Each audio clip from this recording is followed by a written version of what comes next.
대표적으로 마하바냐 바라밀경 그러면 대품반야경을 얘기합니다. 가장 중요한 경전 중에 하나입니다. 27권짜리 대품반야경의 주석서를 쓴 사람이 원유입니다. 마하바냐 바라밀경의 종요라고 하는 거는 핵심을 추려놨다. 전국 1등의 정리 노트. 안녕하세요.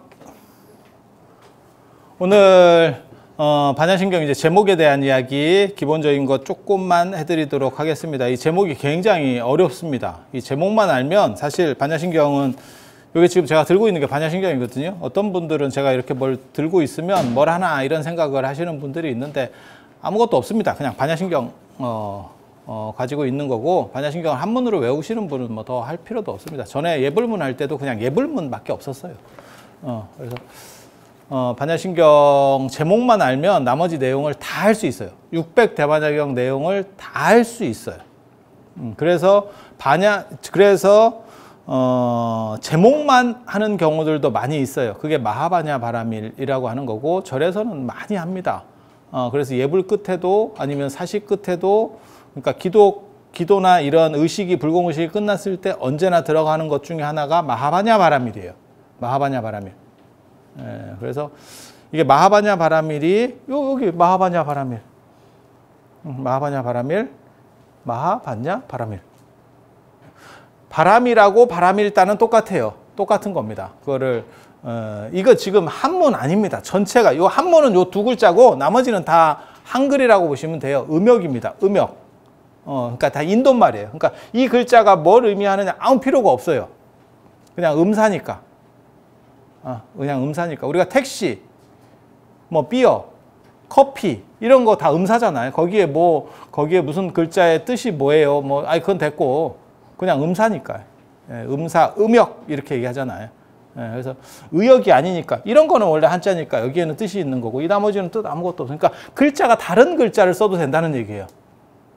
발음만, 음가만 같은 다른 글자를 써도 되는 거죠.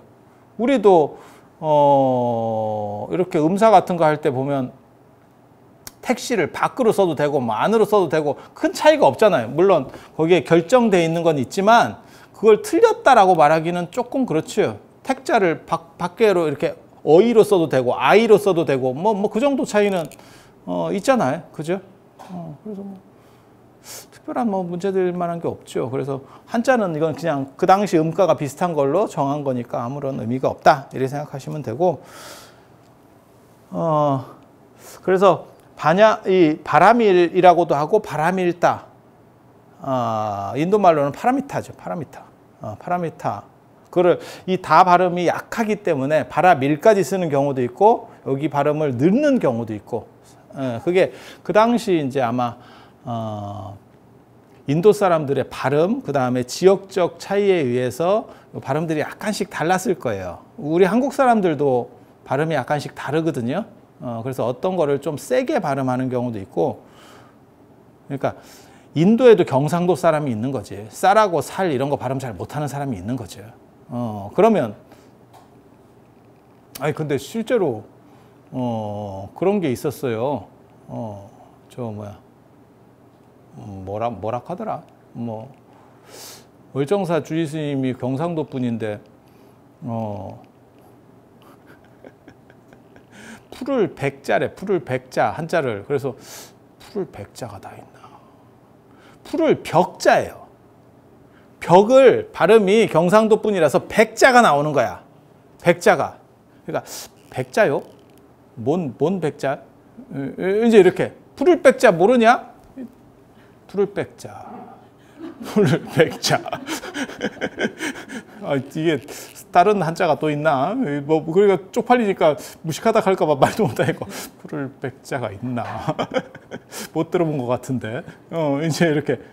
왜냐면 경상도 분들은 또 그런 게 있는 거고, 인도 분들도 마찬가지예요. 지역에 따라서 발음들이 좀씩 다르고, 그래서 특히 이제 뒷글자가 약간 묵음 처리가 되면 바라밀로 그냥 할 수도 있고 바라밀다로 해도 되는 거고, 그러니까 이게 약한 발음인 거라고 보시면 돼요. 그래서 바라밀. 그래서 마하바냐 바라밀, 이게 여기까지 쓰는 거죠. 마하바냐 바라밀. 그러면 이거는 한문이니까 빼놓으면 전체가 다 나온 거예요. 핵심적인 얘기는 다 나온 거예요. 마하바냐 바라밀 가장 어떻게 보면 600대반야경을 압축하면 마하바냐 바라밀이에요. 마하바냐 바라밀. 그래서 이 내용만 알면 사실은 600대반야경을 다 아는 거고, 다 아는 거고.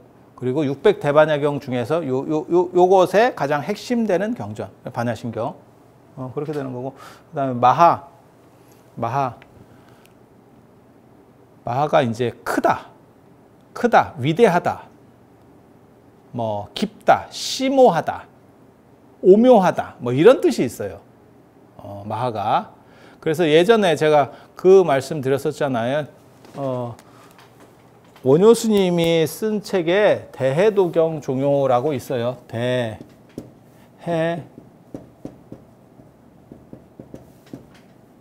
대해도경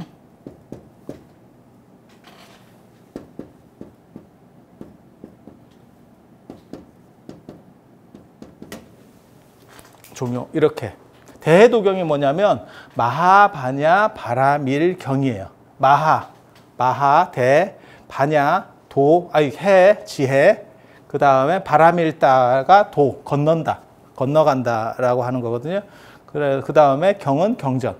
저게 뭐냐면 마하바냐 바라밀경이라고 하는 경전이 있어요. 여러 종류가 있는데 그게 이제 대표적으로 마하바냐 바라밀경 그러면 어떤 경전을 얘기하냐면 27권으로 된 대품반야경을 얘기합니다.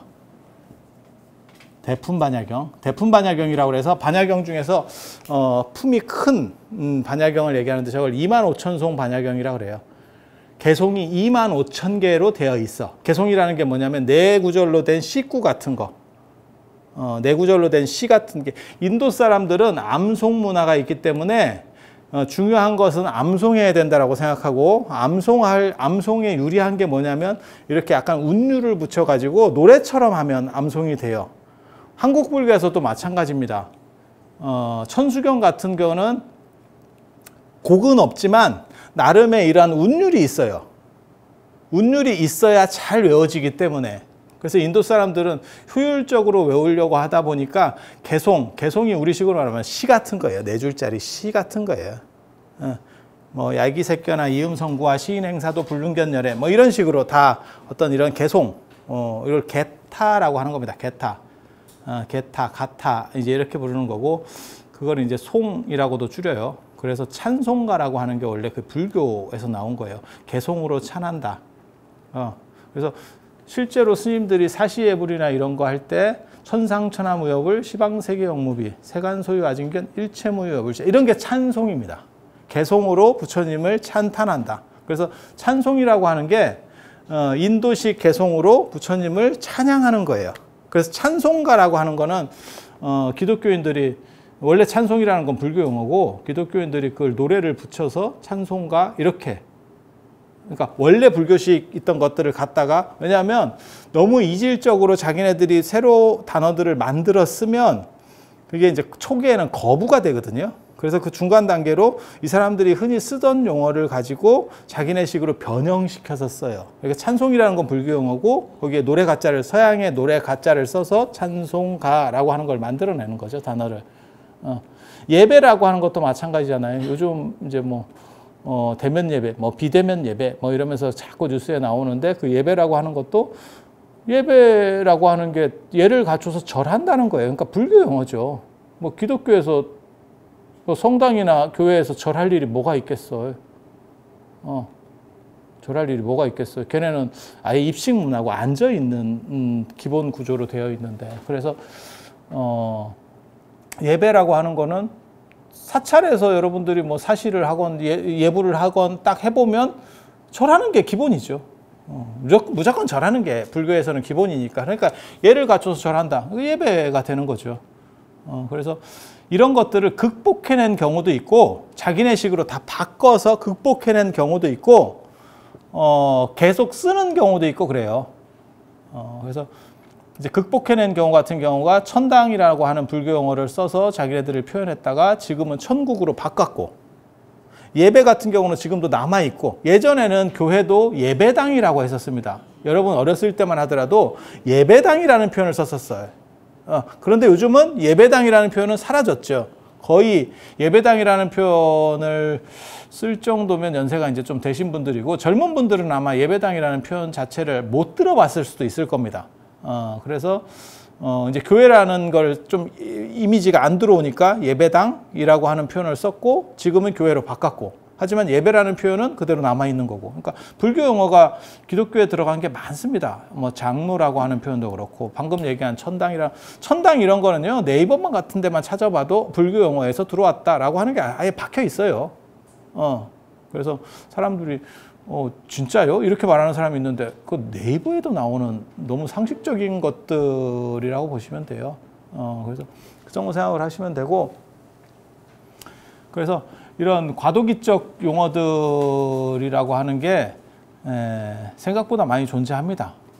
생각보다. 그래서 찬송가 할 때 그 찬송은 개송으로 찬탄하는 거니까 그건 원래 불교 용어고 지금도 오늘날까지 스님들이 계속 하고 있는 방식, 불교 의식 때 하고 있는 방식이라고 생각하시면 되고, 그래서 그런 개송들을 가지고 25,000개를 만들면 그게 대품 반야경이에요. 가장 중요한 경전 중에 하나입니다. 이 반야경 중에서 저도 어렸을 때 이 대품 반야경 읽으면서 굉장히 중요하게 생각을 했거든요. 이게 구마라집이 번역한 거예요. 그리고 10권으로 된 반야경도 있습니다. 그게 소품 반야경.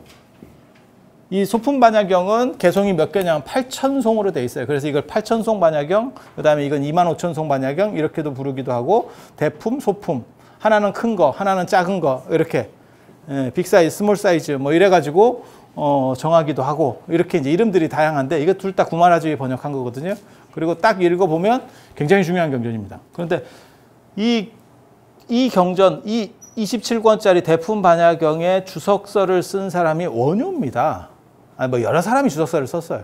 그리고 이제 나중에 구마라집에서 이제 제일 이런 거를 잘 아시는 분은, 저런 공사상을 제일 잘 아시는 분은 승조법사라고 35살인가 돌아가신 분이 있어요. 아주 굉장히 대단한 천재입니다. 그래서 승조라고, 이름이 승조기 때문에 그 양반이 지은 책을 조론이라 그래요. 승조의 조가 지은 책. 옛날 사람들은 이름을 한 글자로 이렇게 표기하는 경우들이 있어요. 특히 그게 중국 문화입니다. 그러니까 규기스님 그러면 기스님이 이렇게 두 글자로 쓰는 게 아니에요.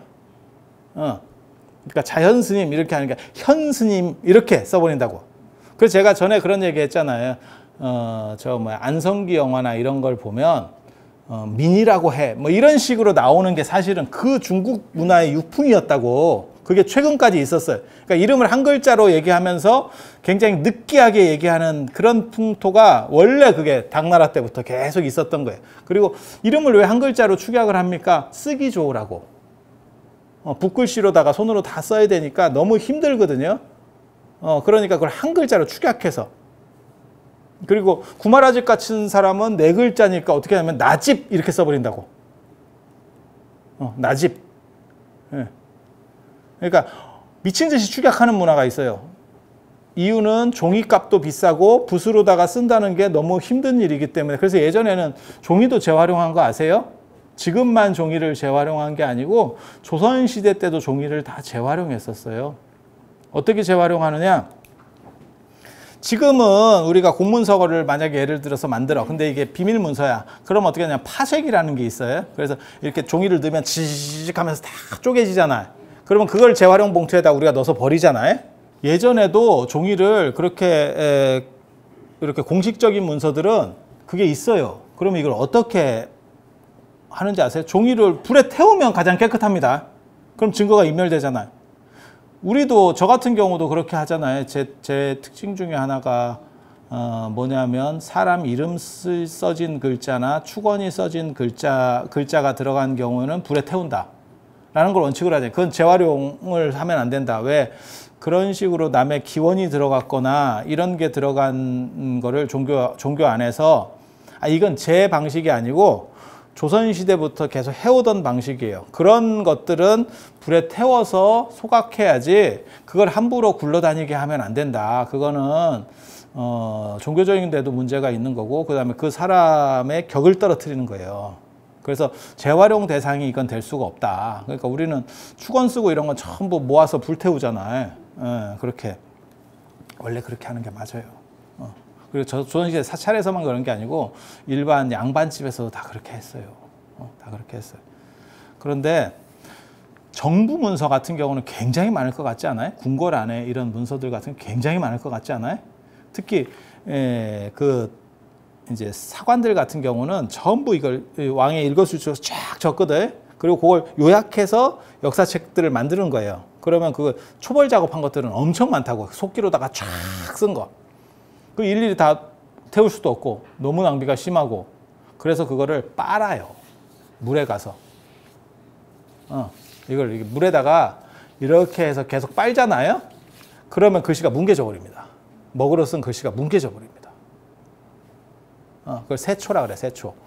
그리고 그 종이죽을 다시 갖다가 다시 이제 하면 흰 종이가 만들어지는 건 아니고 좀 떨어지는 종이가 만들어져요. 먹이 완전히 빠지지는 않거든. 이해가 되죠? 요즘은 이제 그런 종이가 없는데, 예전에 우리 보면 화장지에 이제 누런 화장지가 있었어. 그게 뭐 재생 화장지네 어쩌네 뭐 이러면서 그런 게 좀 있었거든요. 근데 지금은 이제 뭐 그런 거 다 없어졌지. 뭐 아니면 화학약품을 써서 하얗게 표백했을 수도 있고, 그래서 뭐 형광 표백제를 쓰지 않았습니다 뭐 어쩌고서 나오는 걸로 봐서는 그 약품을 쓰면 그게 하얘지는가 봐. 대충 눈치를 이렇게 때려보면. 그래서 예전에 아무튼 종이가 굉장히 비싸고 돈도 많이 들고, 그 다음에 먹으로 갈아 쓴다는 게 다 노동력이기 때문에 이렇게 축약해서 하는 그런 문화들이 있었고, 그래서 이름도 축약을 하는 거예요. 이름도 축약을 하는 거예요. 그래서 승조 같은 분이 이런 공관을 이해하는, 공을 이해하기가 굉장히 어렵습니다. 이 반야 공사상이거든요. 이 반야 공을 이해하기가 굉장히 어려워요. 그 중국 사람 중에 최초로 이해한 사람이 그 승조라고 하는 분이에요. 승조라고 하는 분. 그리고 이제 원효 스님도 머리가 좋으니까 요 대품반야경에 주석서를 냈어요. 그게 대해도경, 대품반야경, 마하반야 바라밀경의 종요라고 하는 거는 저게 이제 핵심을 추려놨다, 써머리했다 이런 뜻이에요. 핵심을 간취했다. 그래서 원효 스님 뭐 열반경 종요, 이런 종요 시리즈들이 있습니다. 또 그걸 다 이렇게 어떻게 보면 강의 노트지요. 요즘으로 말하면 저게 강의 노트입니다. 우리도 예를 들어서 책을 읽는데, 어떤 경전을 읽는데 그냥 경전을 읽을 때는 그냥 넘어가는 거고, 내가 이걸 수업을 해야 돼. 이걸 읽고 내가 다음 학기나 이런 때 수업을 해야 될 것 같아. 그러면 내가 나름대로 정리를 하겠지. 요약 정리를 쫙 하겠지. 그런 게 종요라고 보시면 돼요. 그리고 저런 게 이제 저거는 너무 정리를 잘했는데 전국 1등의 정리 노트, 이러면 그건 굉장히 가치가 있을 것 같지 않아요? 이 반야를 지혜로 옛날 사람은 번역했구나. 근데 이게 이제 복잡하거든요. 이게 보통 복잡한 게 아니에요.